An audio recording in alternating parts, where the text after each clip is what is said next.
All right. Hello, everyone, and welcome back to another episode of the Beef Up Front podcast. Here, been riding solo these past couple weeks, but vacations are starting to die down. Tomorrow morning, when we wake up, will be 30 days till college football. This Saturday, 4 Saturdays till college football is back. A little bit of I know week zero is never great, but only 4 games this year is a little bit of a letdown, but still, it's going to be awesome to wake up on August 24th and see some college football. ACC game too on the screen. So we're getting closer and closer. Tonight's episode, we're going to kind of give a feature into the top 10 quarterbacks in college football entering the year. Joe and I are going to go back and forth drafting 5 quarterbacks each and just go into a little bit about some of these guys to watch because these guys are probably going to be, your bulk of the Heisman candidates. So, Joe, welcome back. How's your summer been? And you ready to go for about 30 days now till kickoff? Yeah, Coyle, a month away. Today's July 24th, August 24th. We got week zero college football. Can't wait to turn on game day that morning. Get ready for Florida State, Georgia Tech. It's been a great summer. It's flown by. Last 2 weeks, as you've been seeing on my Twitter, I've been all up and down the East Coast just giving out futures because I have way too many to give out. But it's been a lot of fun, and I can't wait. When I got back on Sunday, I was like, I need football on the TV. It's ridiculous. I think a week from tomorrow we get the Hall of Fame game for the NFL. So it Really? does feel good. Yeah, we got training camps and stuff opening up today. So now it really feels like it's time for football. Like it's time to just get going.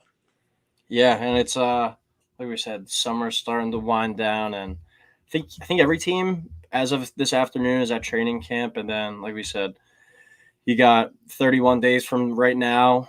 College football, I think about an hour from now, you'll have 31 days from now, you'll have SMU and Nevada kicking off for your nightcap there. And then the next week, Labor Day, is a pretty stacked week starting on Thursday. So definitely an exciting time. We're gearing up for it here. So we're going to do a draft of the top 10 quarterbacks. So we're going to draft 5 each heading into this college football season. Joseph, I will give you the first pick.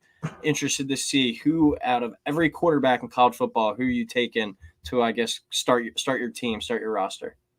Out of every quarterback in college football, my first pick is Dylan Gabriel from Oregon. He is my number one pick. Love him.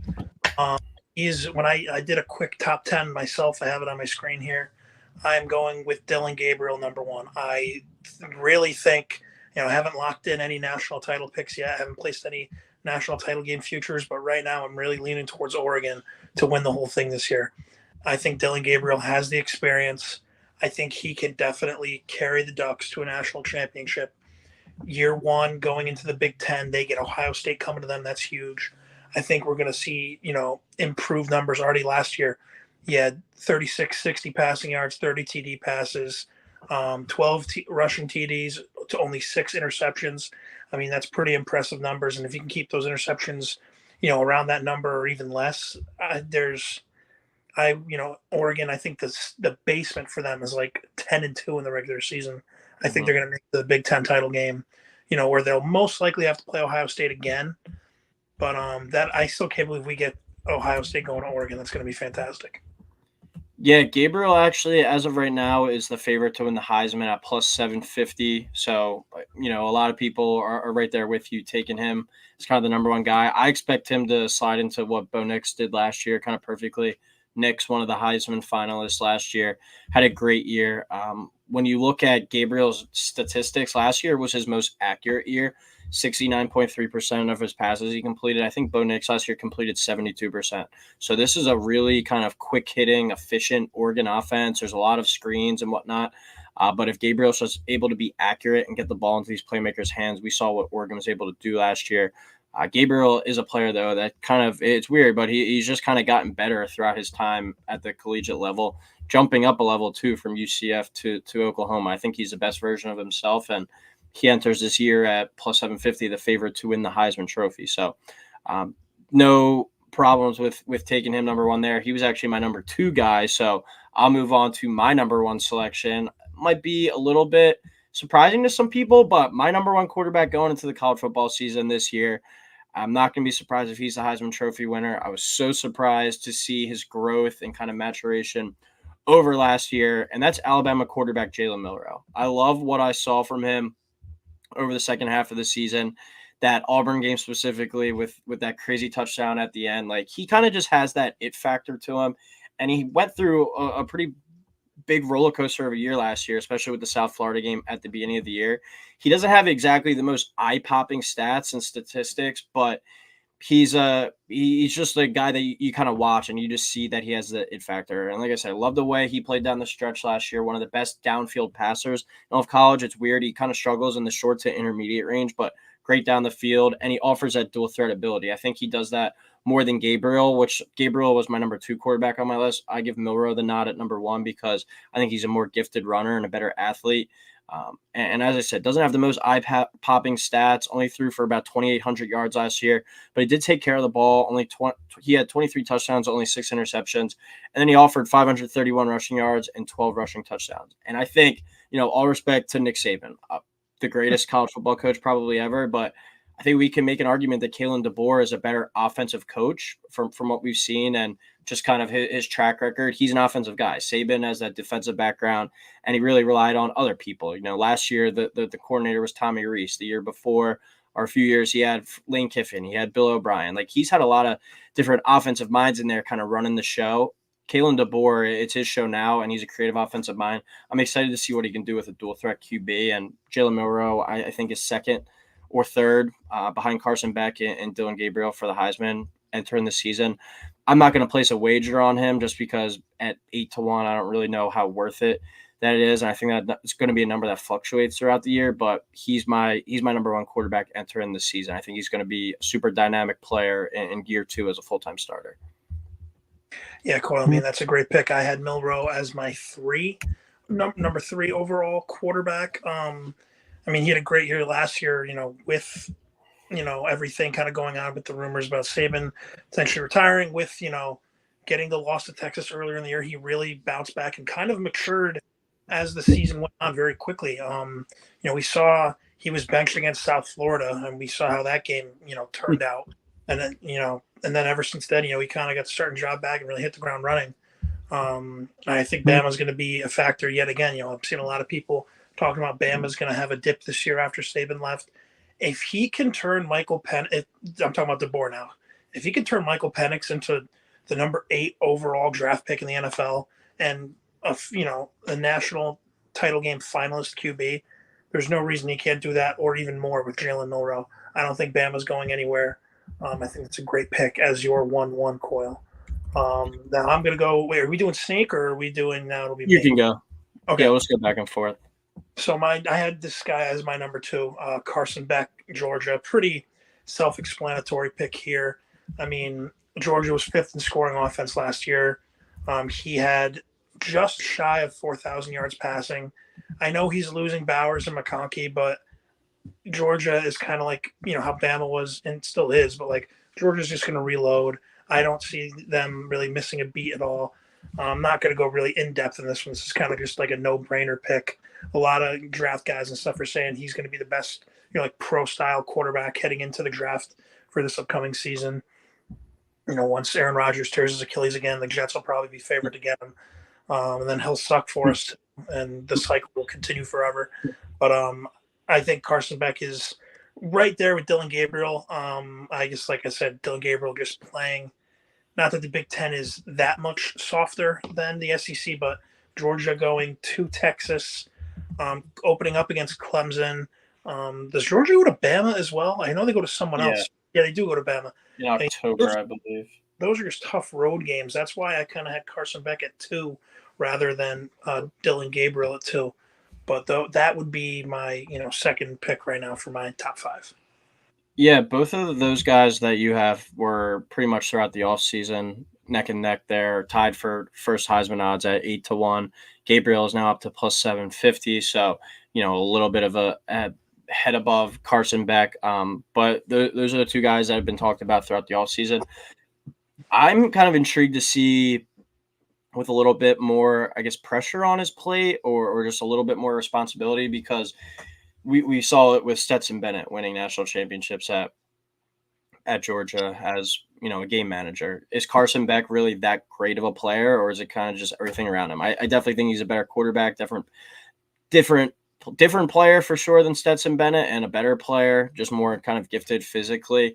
But how great really is he? And I'm with you where I've seen his name kind of floated up there as the number one overall quarterback in this class. I'm not the biggest fan of Carson Beck. He was actually on my list. I had him all the way down at number 5. I'm not the biggest overall fan of him. I think he's a little bit too much of a product of the system kind of around him and all that talent.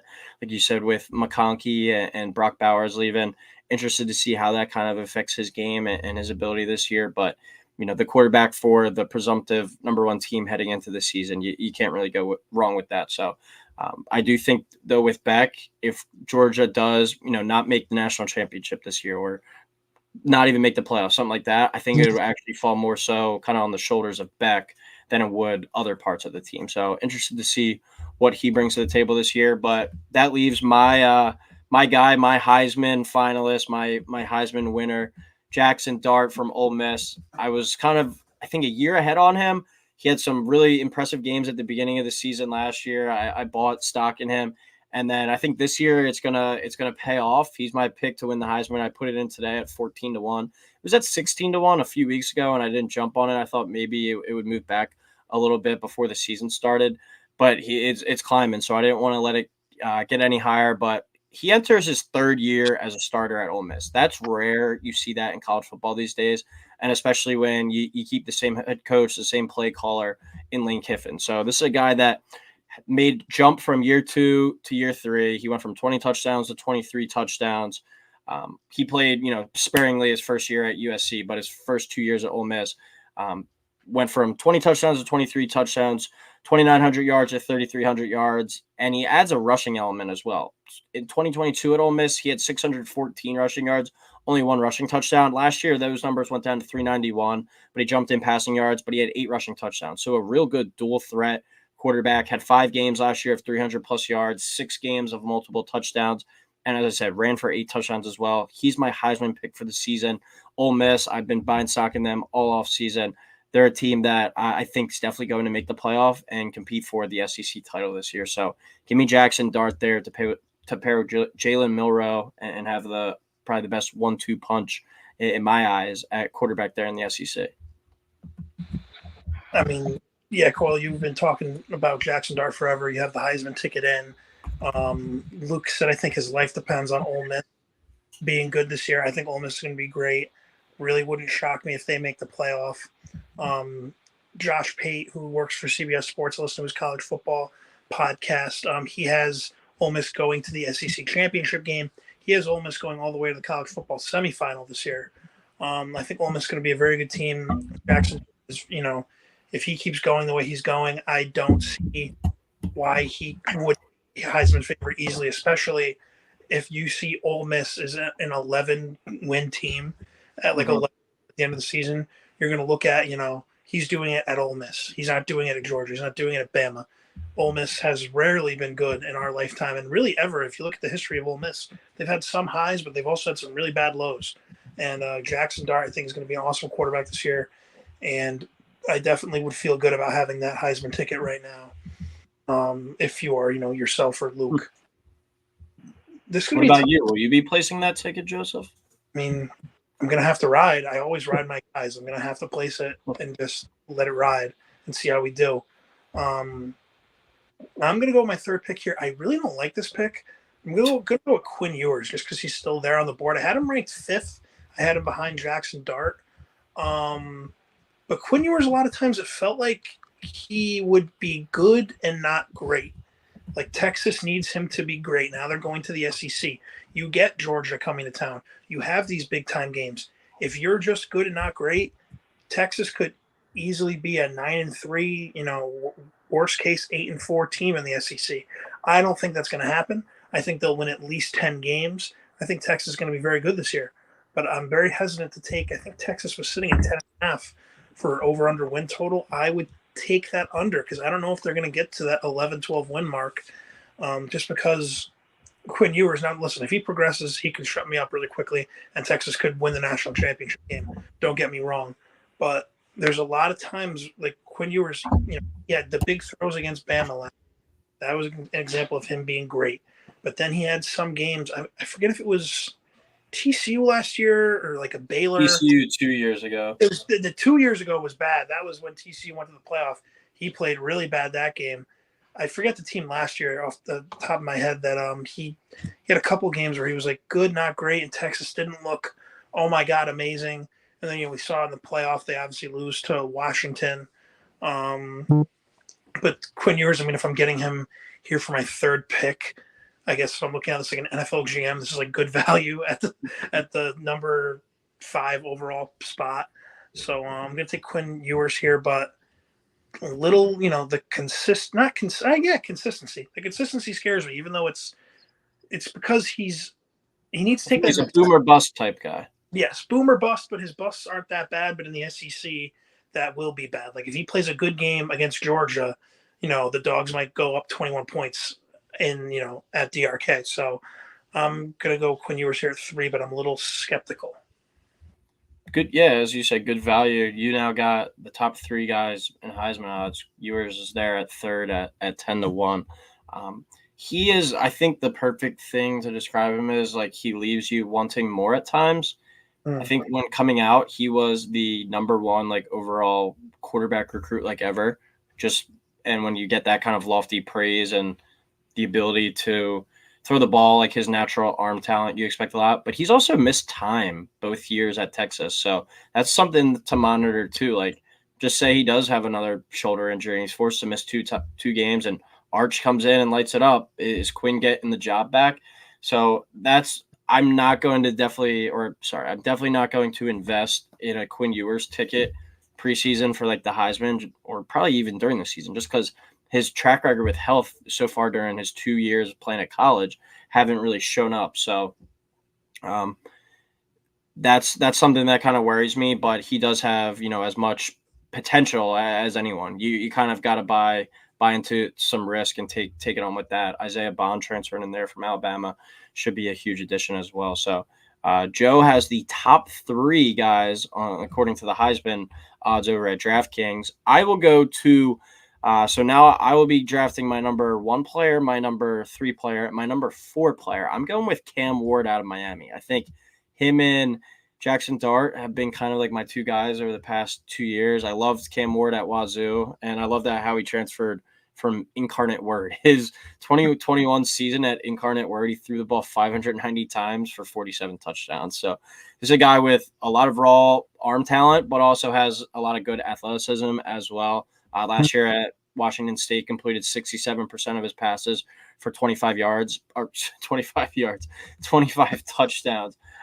He's a welcome addition to this Miami team. I think I haven't done my official ACC predictions yet, but I'm leaning towards Miami actually winning the conference, and I think he's a big reason why. I think he's the best quarterback in that conference, and I think by the end of the year, we're going to be looking at him as a potential first-round pick in the NFL draft. He's a gifted thrower playing at, Wazoo, not the exactly biggest brand for when they were in the Pac-12 from Incarnate Word. I think this year is a huge opportunity for him to step up at the U and kind of take over there. He is, according to the Heisman odds, 22-1. I think that's definitely worth the sprinkle. I do think it's going to be a team that runs the ball a lot, but he's going to be the reason why they win or get over the top. So Cam Ward is going to slot in there as my number 3 pick.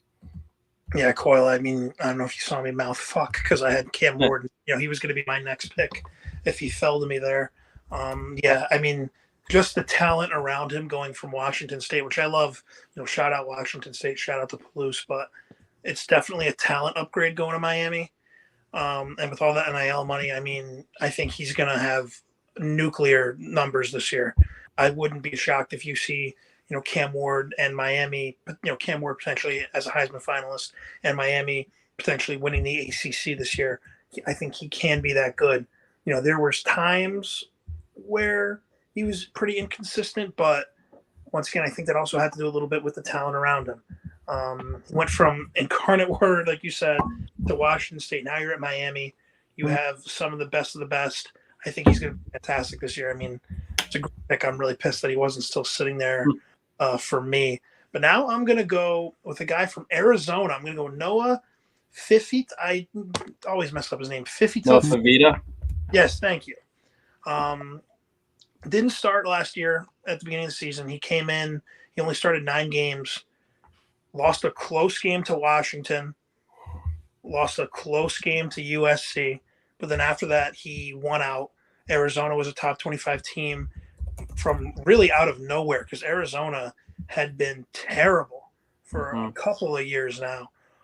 Really, ever since COVID, I feel like they've been really bad. I feel like they had the one year where they made it to the Pac-12 title game in I want to say 2016, maybe even before that.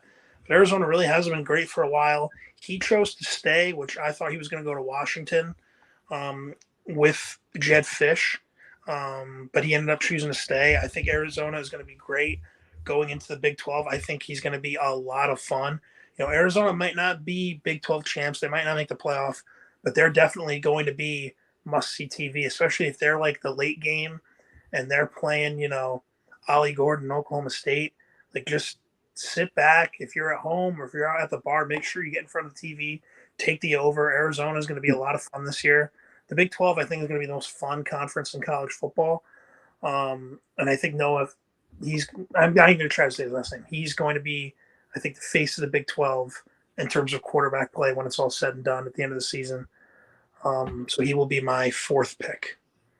Arizona was sick last year, down the stretch. I think they were the first or second best team in the country against the spread too. I want to say they went 11-2 against the spread last year, and they were able to, with Jed Fish, their head coach, leaving to Washington, they were able to return a lot. Favita stayed, McMillan stayed, who is going to be a first-team All-American wide receiver preseason, it sounds like. So that's going to be a really good, exciting 1-2 punch. I'm excited to see if they can kind of keep it going, how much it was, these guys, not so much the coaching staff, as the coaching staff pretty much all got up and left for Washington. But that's a cool kind of duo, and definitely it's a name that I didn't have on my top 10, but I have no problem with, because I think he's more of a guy that, like you said, Joe, playing at playing at Arizona, his name's not as publicized for, the college football generalists, the people who aren't really in the weeds, in the mud with it. But I think he's in for a big year. I am excited to see what Arizona can do to transfer over to the Big 12. But that leaves my number 6 player on my board still available. I'm going to go to the Big 12 as well, and I will take the actual best quarterback in this conference in Shedeur Sanders. I'm going to go with Shedeur Sanders out of Colorado. When kept upright and healthy, I think we can make an argument that he is the best quarterback, or at least the best passer in all of college football. That game against TCU last year really opened my eyes. I was like, wow, this is some legit high-level quarterback. And it just dime after dime after dime. As the season goes on, Colorado gives up the second most sacks in the country, 56. Some of those are, due to Shedeur Sanders from what I heard and read, that he was holding on to the ball too long, trying to make too many plays, not throwing the ball away. I'm sure that's something that was kind of addressed this offseason, but also a terrible offensive line. Give him a better offensive line this year. They got a 5-star offensive tackle coming in to play left tackle. He was the number 1 offensive tackle in his class.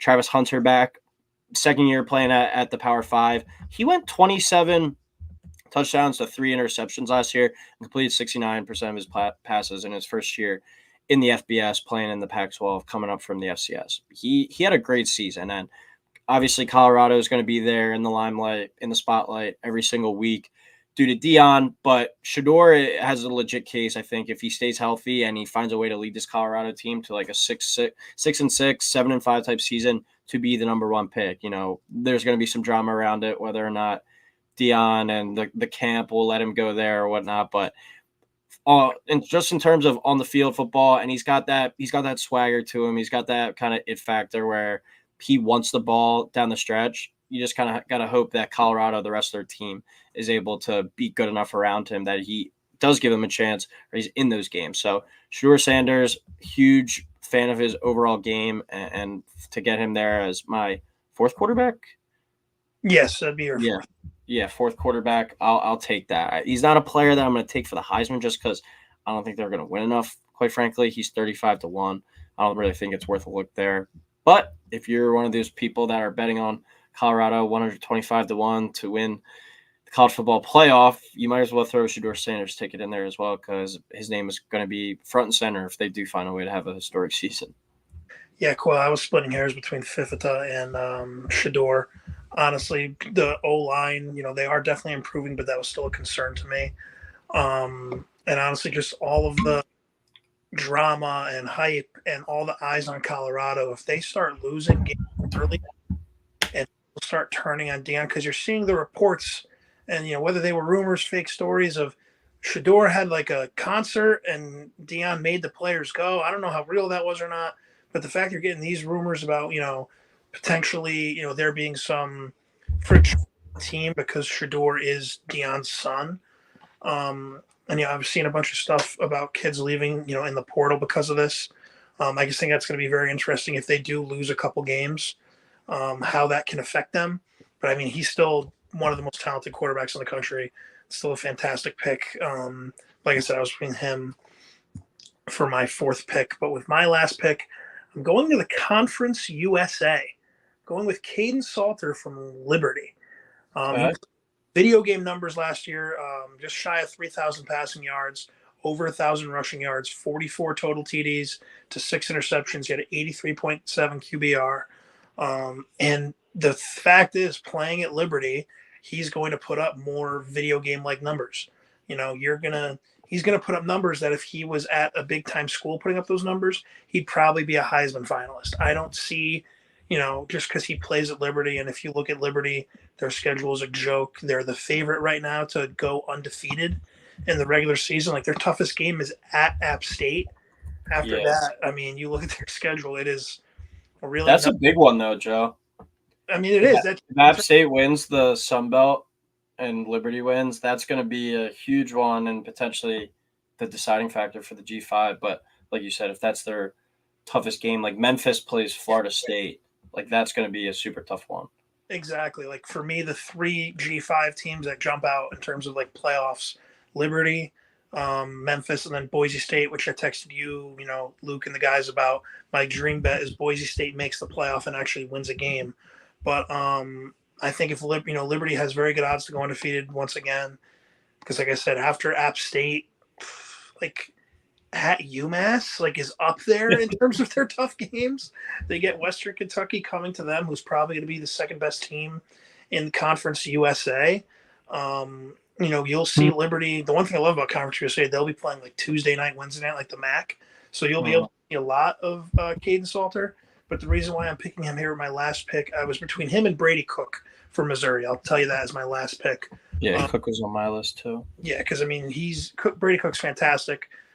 He had a great year last year. In Missouri, being in the SEC, that was kind of the one thing at the end of the day where I'll rather take a guy like Caden Salter who will have nuclear Heisman type numbers compared to Brady Cook, who, even though he had awesome numbers for the SEC, Mizzou might end up going 8-4, 9-3 because of their schedule. But I really like Caden Salter here from Liberty. I'm surprised he didn't hit the portal. And I wouldn't be shocked if we wake up December 20th and Liberty's getting ready to go on the road for the first round of the college football playoff. So give me Caden Salter here, my last pick. All right, my last pick, I'm actually going to stick in the Big 12. This was quarterback number 8 on my list. So I got 1, 3, 4, 6, and 8. So I was able to get, I didn't even have to get 9 or 10 on my list. I got to like that for my opinion. But I'm going to go with another quarterback out of the Big 12 entering his 7th season of college football, Cam Rising out of Utah. Might be a name a little bit out of left field just because he didn't play last year due to injury, but last time we saw him, 2022, 26 touchdowns, 8 interceptions, 3,000 yards, led Utah to the Pac-12 title game, Pac-12 championship, 77 carries for 465 yards and 6 rushing touchdowns as well. It's just a guy that adds kind of the dual threat. I am interested to see how he bounces back basically after missing a whole year of football. And I do find it funny that I remember last year, Florida played Utah on that Thursday night game, and he was a game time decision, and he winds up missing the entire season. That was the week 1 game. So that was something. But game manager, I don't really think is an exact label, but he is a guy that, with Utah, what you get, the defense, the strong offensive line play, the strong running game. He is able to, though, go out and make the key plays. He's not really going to hurt you, and you're not going to have to win because of him. but he can go out there and kind of lift you and elevate you. Now we go into the Big 12. Interested to see how he fares in that conference, but I'm going to go with Cam Rising there as option number 5. So, Joe, you want to run through or you got anything to add about Rising? And if you do that and then run through your top 5. Yeah, no. So Rising, cool. I mean, you kind of took the words out of my mouth. The one thing why I didn't have him in my top 10 was just because of all the time he's missed recently, and missing the whole of last season. But when he's healthy, if he's healthy, Utah is very much going to be in the mix to not only win the Big 12 but make the playoff, potentially even make some noise in the playoff, depending on how their, I almost want to say region, a little bit March Madness, like how their side of the bracket kind of breaks down. But yeah, when he's healthy, he's very talented. So that's a great pick, especially getting him at number 5 there. But my top 5, who I got Dillon Gabriel, I got Carson Beck, who I had as my 1-2. Then I got Quinn Ewers, who I had as my 4. Then I got Noah, who I had as my 6th, and then I had Caden Salter as my 9. So I'll definitely take that for my for a top 5 draft. I went Milroe from Alabama, Jackson Dart from Ole Miss, Cam Ward from Miami, Shedeur Sanders, Colorado, and Cam Rising from Utah. So that'll do it for. I think that's a pretty solid top 10. I think that's I won't say guarantee. I'll say like an 80% chance that one of these 10 win the Heisman, and I'll say at least 2 of these 10 make it to New York for the Heisman ceremony. Is it still in New York? Yeah, they still do in New York.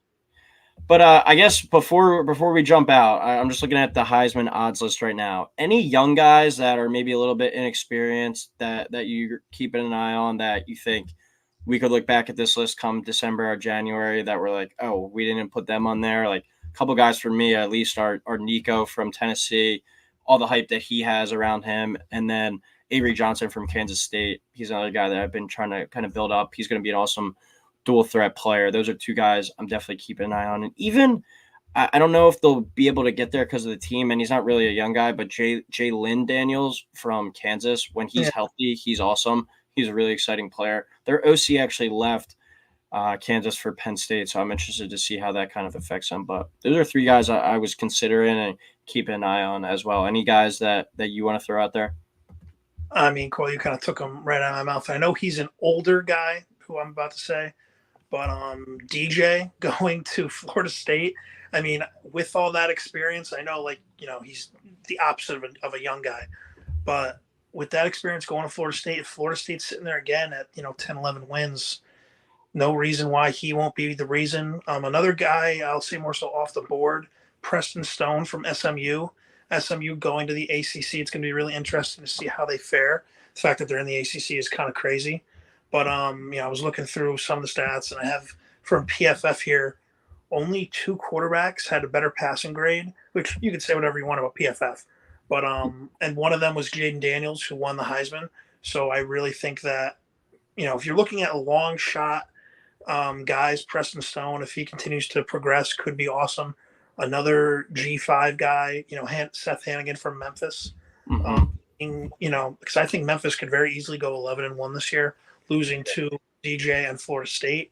But if Memphis is sitting there potentially, making the playoff, and he would have to put up like absurd numbers.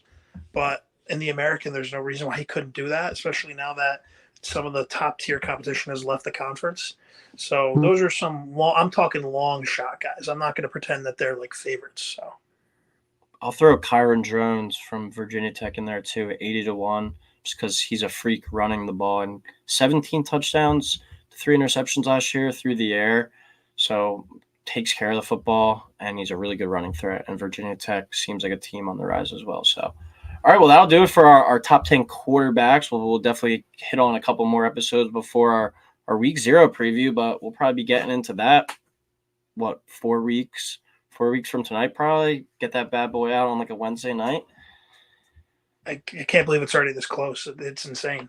Yeah, it felt like the other day was Memorial Day weekend, but yeah. 3 more weekends, I think, down the shore, and then it's buckle up, couple weeks, just a week off, and then the next weekend is I got Bruce Springsteen on Friday and wake up Saturday morning and football's on. So we're almost here, Joseph. But as always, everyone, thank you for tuning in.